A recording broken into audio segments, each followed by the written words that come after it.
Today on Tuned, I'm driving that.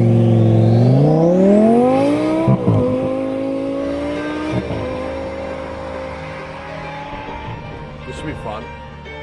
It's been 12 years since the Fast and the Furious turned a generation of young tuners into fans of the big power Toyota Supra. In those 12 years, most of the Supras have been modified into oblivion, while the kids who love them have grown up to work for tech startups or hedge funds, but they still lust after big horsepower. Only now, the cars don't just come from Japan. Some of them come from Italy. In an unassuming warehouse surrounded by a pond, trees, and industrial buildings not worth a second glance, you'll find the workshop of the first person to add 2 turbos to a Lamborghini. His name is Jason Hefner, and his shop doesn't need a sign because his cars speak for themselves.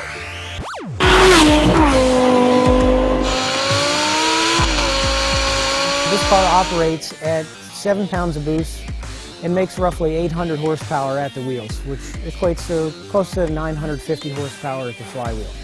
I want to say in about 2003, we moved from superchargers to turbo systems. Quickly realized that it was obviously the way to go. Now that you've experienced the sights and sounds of the Hefner Twin Turbo Gallardo, let me show you what it's like right here to do a pull.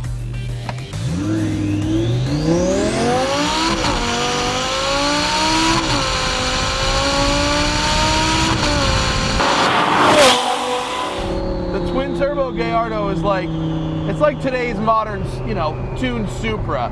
In the late 90s and the early 2000s, the big turbo Supra was the big thing. You can make 800, 900, 1,000 horsepower out of those cars.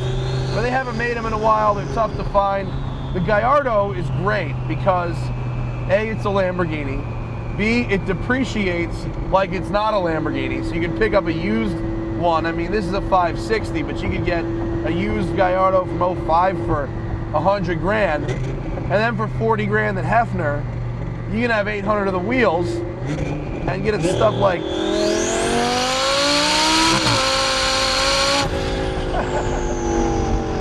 I remember in another video that I said there was nothing better than a V8 with turbo blow-off noise. A V10 with turbo blow-off noise might be better.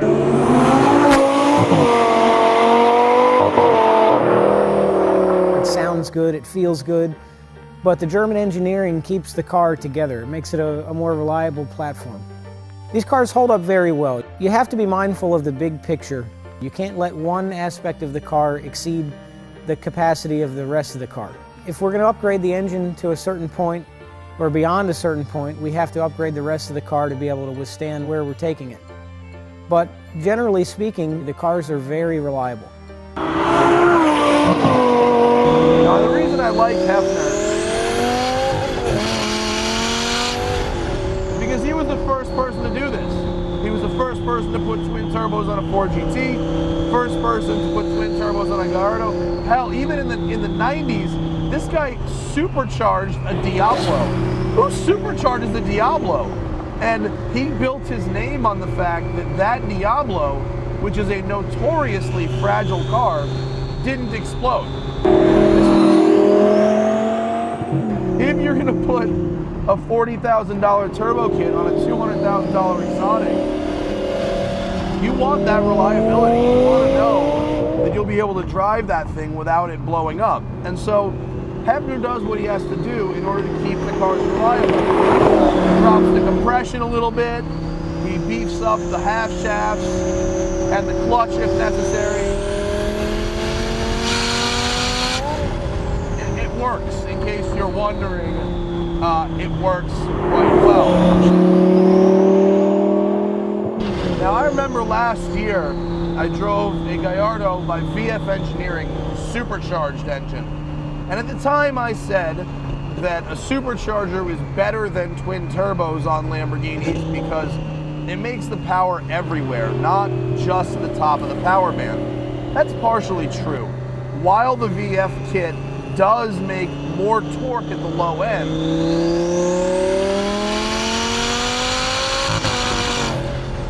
there is something wonderful about the feeling of turbo boost building and that sound that you hear. You know, with the supercharged car, you didn't really hear a whole lot. You didn't. It just sounded like a stock car. It just went faster. But if you're going to spend 40 grand, isn't that sound something you kind of want? I mean,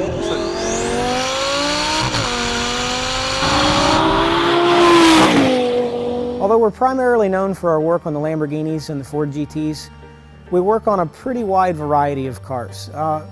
Basically, anything that somebody comes to us that sounds interesting or challenging, we're willing to take it in and give it a shot. Over here, we've got a Superformance Shelby Cobra. This car is getting a 427-inch small block Ford.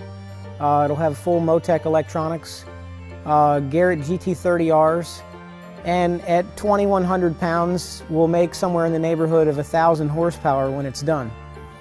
Next to that, we have an Ultima GTR.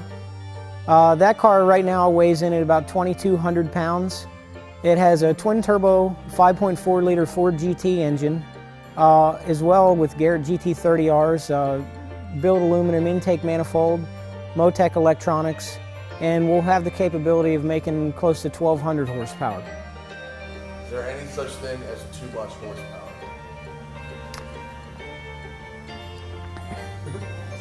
Yes. I feel that you cross the line between right amount of power and too much power when you can no longer go in your garage, fire the car up, take it out and drive it around for a day without having to worry about failure. You need to be able to put the power to the ground. You need to be able to drive the car when you want to drive it. And with all of our builds that we put out for street applications, we remain very mindful of this. We want to send somebody a well-balanced car that's going to work every time they need it. And if someone wants to go further and build a race car, we offer that as well.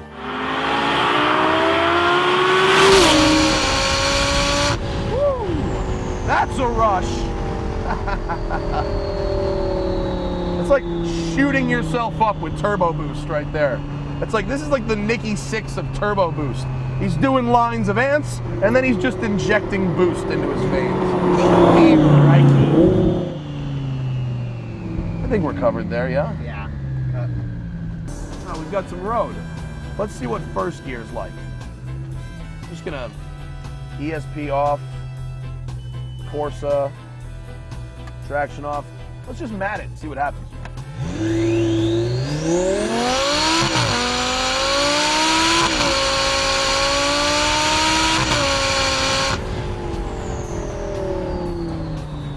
I'm not going to tell you how fast that was.